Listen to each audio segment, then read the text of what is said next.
अगाडिपट्टि 5औं अध्यायमा गरुडजी प्रश्न गर्नुहुन्छ भगवान् नारायणलाई, हे प्रभु, त्यसो भएदेखि पूर्व जन्ममा गरेका कर्मको फल भोग्दै भोग्दै पछिल्ला जन्ममा चिन्ह लिएर आउँछन् भने कस्ता खालका चिन्हहरू हुन्छन् त? येन येन च पापेन यचिन्हं प्रजायते यम यम योनि च गच्छन्ति तन्मे कतय केशव। ती सुन्ने इच्छा छ प्रभु। कस्ता कस्ता योनिलाई प्राप्त गर्छन्, कस्ता कस्ता मा गएर जन्म लिनुपर्छ, कस्ता कस्ता जीव भएर जन्म लिनुपर्छ, त्यो सबै सुन्ने कुरा इच्छा छ मलाई, प्रभु सुनाइदिनुहोस् भनेर यहाँ गरुडजी भगवान्सँग विनम्र अनुरोध गर्छ। भगवान् भन्छ, हो बडो राम्रो प्रश्न गर्यो। जो नराम्रा कर्म गरेका छन् नि पूर्व जन्ममा, तिनीहरूले अवश्यमेव फललाई भोग्नुपर्छ। त्यस्ता व्यक्तिहरूले कुनै कुनै पूर्व जन्ममा गरेका पापको चाहिँ नि चिन्ह पनि लिएर आउँदछन् अरे। ब्राह्मणम क्षय रोगी स्यात्। यदि ब्राह्मणहरूलाई कसैले मारेको छ, सताएको छ भने क्षय रोगी, क्षयरोग, क्यान्सर जस्ता ठुला ठुला रोगहरूले त्यसलाई चाहिँ सताउँछ अरे। स्यात् गोग्नम स्यात् कुब्जाको, गाईलाई मारेको छ भने कुब्जा लङ्गडो भएर जन्मनुपर्छ। कन्याघाती छ, कन्याहरू स्त्रीहरूलाई मारेको छ भने शरीरभरि कुष्ठरोगले चाहिँ त्यसलाई आक्रमण गर्छन्। ती तीनै प्रकारका व्यक्ति चाण्डाल योनिबाट प्राप्त भएका हुन्छन्। स्त्रीघाती, स्त्रीहरूलाई मार्ने, गर्भपतन गराउने, शरीर थरथर थरथर काम्ने हुन्छ, प्यारालाइसिस जस्तो हुन्छ नि हिजोआज काम्ने, अनि शरीर हातखुट्टा काम्ने हुन्छ। त्यस्ता प्रकारका चाहिँ चिन्ह लिएर यो संसारमा जन्मिन्छन्। मांसभोक्ता तिरङ्गास दुर्मध्यप अभक्ष भक्षकुलयत ब्राह्मणं स्यान्महोदरम। ब्राह्मण कुलमा जन्मिएको छ, वेदपाठी हुनुहुन्छ, मद मदिरा खान्छ, मांसादी भोजन गर्छ भने त्यो चाहिँ पछिल्ला जन्ममा साह्रै ठुलो राक्षस भएर जन्म लिनु पर्दछ। त्यसले साह्रै ठुलो दुःख पाउँछ।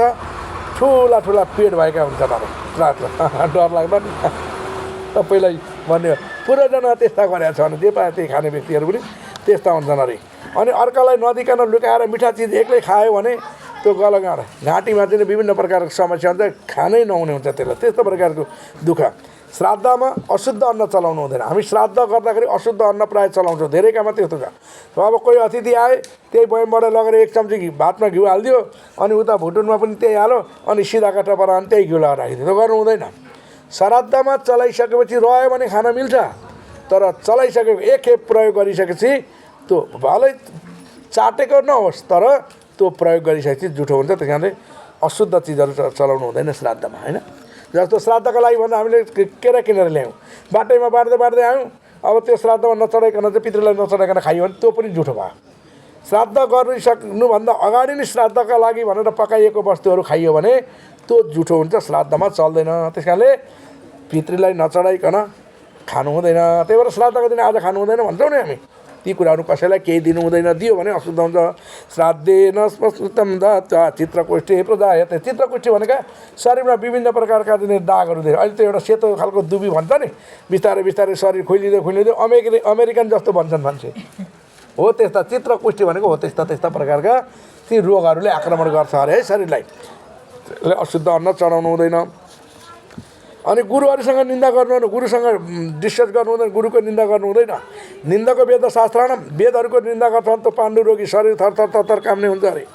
अर्काले नभएको कुरा पनि भन्छ, हो यसले भनेको भनेर अर्काको झुटो, सधैँ अर्कालाई झुटो लगाउँछ, आरोप लगाउँछ भने त्यो व्यक्तिले पनि धेरै ठुलो दुःख पाउँछ। कानै नसुन्ने बहिरो भएर जन्मनुपर्छ। हेर्नुहोस् त, अर्काका पुस्तकहरू चोरेको छ भने अन्धो भएर जन्मनुपर्छ। ब्राह्मणलाई, गाईलाई, मातापिता अनि भगिनी दिदीबहिनीहरूलाई लात्ताले हिर्काउँछ अथवा खुट्टाले कसैले छुन्छ भने पङ्गुस भनेको लङ्गड भएर जन्मनुपर्छ।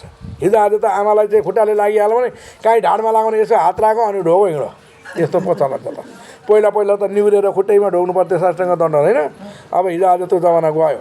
अब त नमस्कार पनि यसो पर्छ, यसो काट्ने हो कि मार्ने हो कि के गर्नु, यसो के खालको नमस्कार हो पनि, होइन। त्यस कारणले गर्दाखेरि नमस्कार नतमस्तक हात जोडेर यसरी नमस्कार गर भने नि, यसरी हात जोड्दाखेरि यो के हुन्छ, रक्त सञ्चार हुन्छ।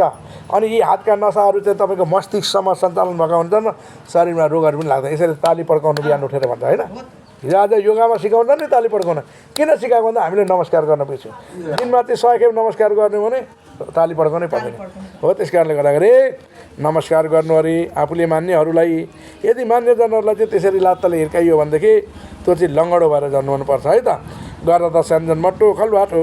वन जङ्गलमा गाई गोठमा काहीँ सुतेको ठाउँमा कसैले डढेलो लगाइदिन्छ भने त्यो व्यक्ति खलुवा टक्क भनेको त्यो चाहिँ कस्तो हुन्छ भने कपाल सपाल सबै झर्छन्, एउटै कपाल हुन्छ अनि टाउको पोल्छ भतभती अनि विभिन्न प्रकारको दुःख कष्ट भोग्छ अरे पछिल्लो जन्ममा।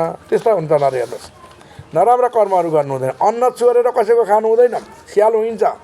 त्यस्तै प्रकारले विषादी वस्तुहरू चोरो भनेदेखि कसै जीव जन्तुलाई विषादी हानेर चाहिँ मारियो भने त्यो चाहिँ वृक्षिक आदि भएर जन्मनुपर्छ। साका पत्रम सिकिम हत्वा, कसैका बारीमा गएर सागपात चाहिँ चोरिहाल्यो भने त्यो चाहिँ अथवा चाहिँ छुचुन्द्रो आदि भएर जन्मन्छ। मधु दम्स पलम, अर्काका घरको नुन तेल पैँचो लगेर खाने चलन थियो। फर्काउनुपर्छ गरान लाग्न आँटे भन्थ्यौ नि। त्यही कारण अर्काका घरका नुन तेल लगेर खाइयो, फर्काइएन भने अथवा चोरियो भने पिपिलिका भनेको कमिला आदि हुनुपर्छ अरे। यस्ता प्रकारले पछिल्ला जन्ममा त्यस्तो भएर जन्मनुपर्छ। अब यी त सबै हुँदैनन्, घर घरमा पसल त होइन, पैसा माग्ने चलन हटो पर्दैन माग्नु। तर हिजो आज हामी एउटा चिज चाहिँ भन्ने रहेछौँ, हामी चाहिँ के भन्छौँ भने बाँदर चाहिँ भन्ने भयौँ पछिल्ला जन्म। हेर्नुहोस् है त, ताम्बुलम फल पुष्प आदि हर्ता स्याद बाँदरे। अर्काका बारीमा गएर फलफुल चोरो भने चाहिँ बाँदर हुन्छ। अब हामी के गर्छौँ, बिहान मर्निङ वाक हिँड्नु भनौँ अनि बाहिरबाट भेट्यो भने तानो, भएन भने लौरो घुसाएर पनि तानेर बोटै भाँचिदियो होइन, अर्काको फुलबारी। त्यस्तो चाहिँ के हुन्छ, फुल चोर्छन्। त्यस्ता व्यक्ति चाहिँ बाँदर हुनुपर्छ अरे। अब फुल टिप्नै पऱ्यो भने के भने, ल ए कसले कसले सबै फुल टिपेर लगे है बाबा तपाईँहरूका बारीको भनौँ, आफूलाई टिपेर लगे पनि भइगयो नि। भगवान्ले त सुन्यो नि। अगाडि फुल त भगवान्लाई चढाउने, त्यो घरकाले चढाए पनि भगवान्लाई चढाउने, उसले चढाए पनि भगवान्लाई चढाउने। अगाडि भगवान्का नाममा चढायो भने त्यो चढाउनेले भन्दा रोपेको व्यक्तिले पुण्य फल प्राप्ति गर्छ, आफूले चढाउनु पर्दैन। तर भन्नु चाहिँ पर्छ है, फुल टिपेर लानेले चाहिँ लानेले लगे आफूले देख्यो भने केही नभन्ने, तर लानेले चाहिँ फुल चोरे है भनेर आफै भन्नुपर्छ, सुनाउनुपर्छ भगवान्लाई।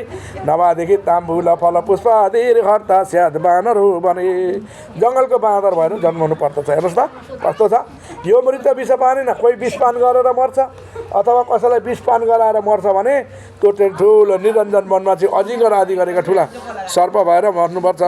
वैश्यदेव कर्तारम सर्वभक्ष चाहिँ।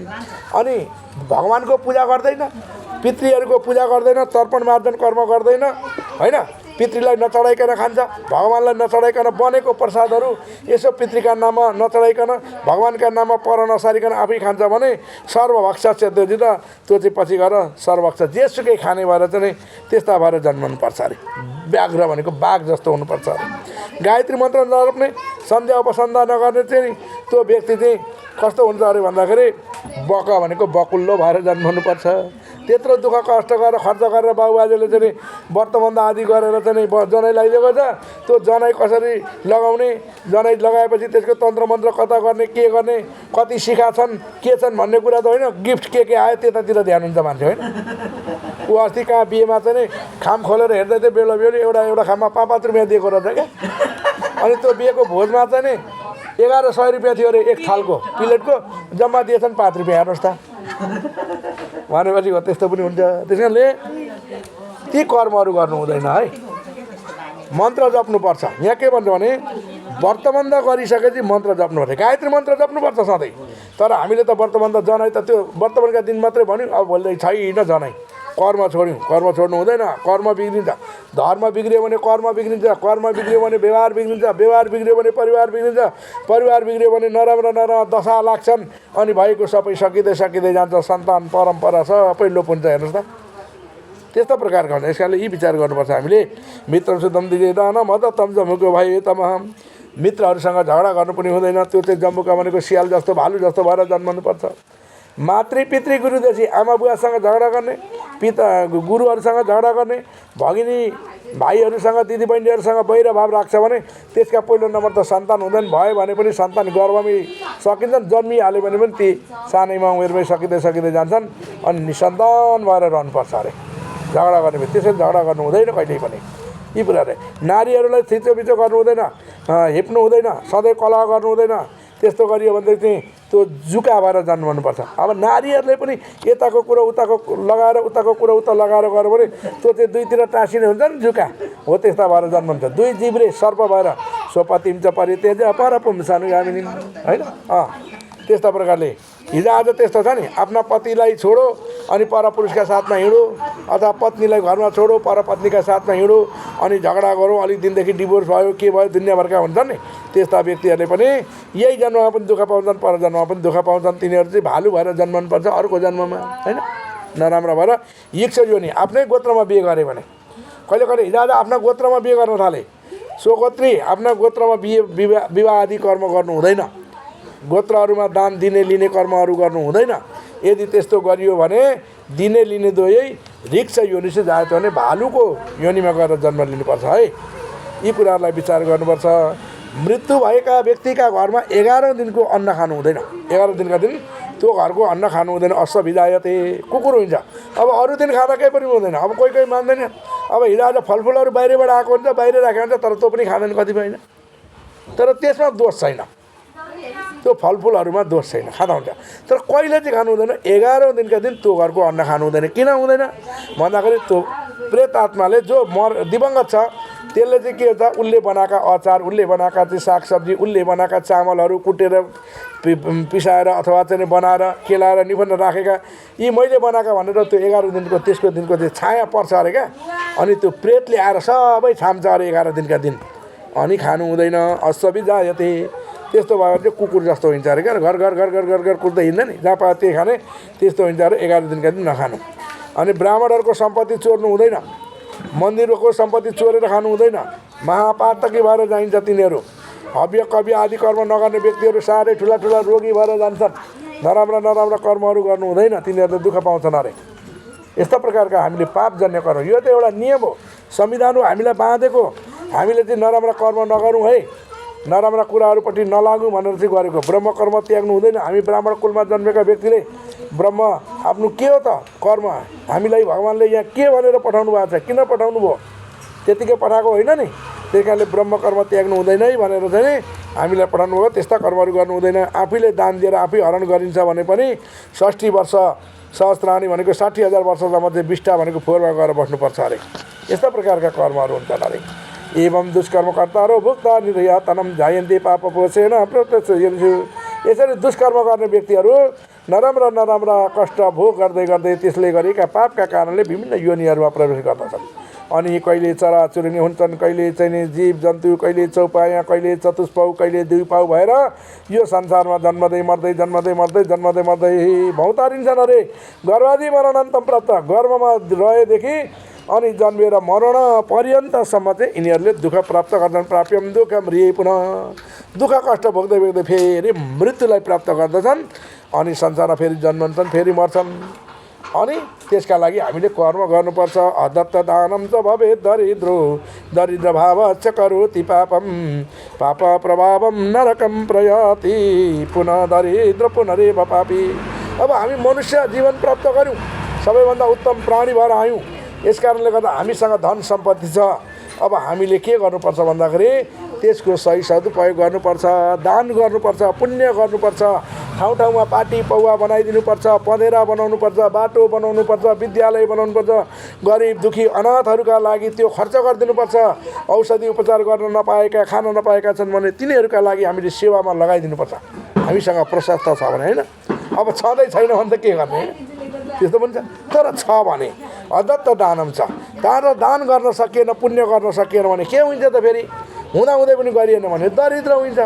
दरिद्र भएपछि संसारमा पाप कर्म गर्नु पऱ्यो, हत्या गर्नु पऱ्यो, हिंसा गर्नु पऱ्यो, मारकाटजन्य अपराध कर्म गर्नु पऱ्यो, लुटपाट गर्नु पऱ्यो, तस्करी बलात्कारी घुसखोरी भ्रष्टाचारी कर्म गर्नु पऱ्यो।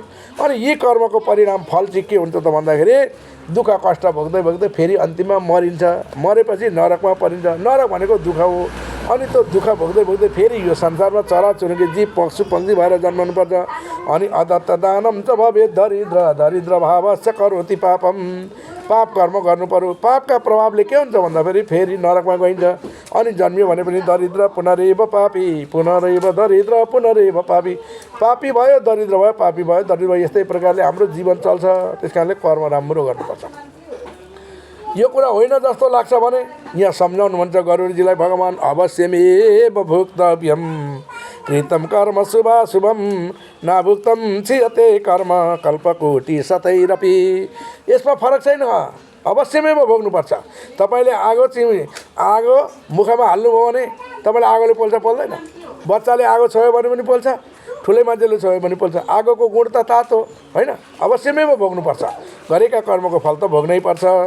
यो जन्ममा भोगिएन भने पर जन्ममा भोग्नुपर्छ, पर जन्ममा भएन अर्को जन्म गएर भोग्नुपर्छ। आफूले पूर्व जन्म गरेका पापको प्रायश्चित नगरिकन यो संसारबाट बिदा हुन पाइँदैन। कल्पकल्पान्तरमा गएर पनि आफूले गरेको चाहिँ शोषण दमन जस्ता अपराधजन्य कर्महरू छन् भने ती कर्महरू अवश्यमेव भोग्नुपर्छ। त्यो नभोगिकन हामी यो संसारबाट 84 लाख योनिबाट पार पाएर भगवानको धाम प्राप्त गर्न सक्दैनौँ। त्यसकारण जसले यदि भगवानको धाम चाहन्छ, भगवानको प्रिय पात्र बन्न चाहन्छ भने दुष्कर्म आदि कुरा त्यागेर, पाप कर्महरू त्यागेर भगवानको सत्सङ्ग गर्नुपर्छ, चिन्तन मनन गर्नुपर्छ, दान पुण्य कर्म जस्तामा अगाडि बढ्नुपर्छ, सत्सङ्ग गर्नुपर्छ, परोपकार गर्नुपर्छ होइन, प्राणी जगतको कल्याण गर्नुपर्छ होइन, राष्ट्रका हितका लागि गरिने कर्महरू गर्नुपर्छ। अब दान दिने भन्दैमा ब्राह्मणलाई नै दिने होइन नि त, अरू दान दिने ठाउँहरू पनि छन् नि त। हाम्रो चाहिँ के छ भने अब दान भने चाहिँ ब्राह्मणलाई नै दिनुपर्छ भन्ने त होइन। ब्राह्मणलाई दिने ब्राह्मणकै दान हुन्छ, अरूलाई दिने अरूकै दान हुन्छ होइन।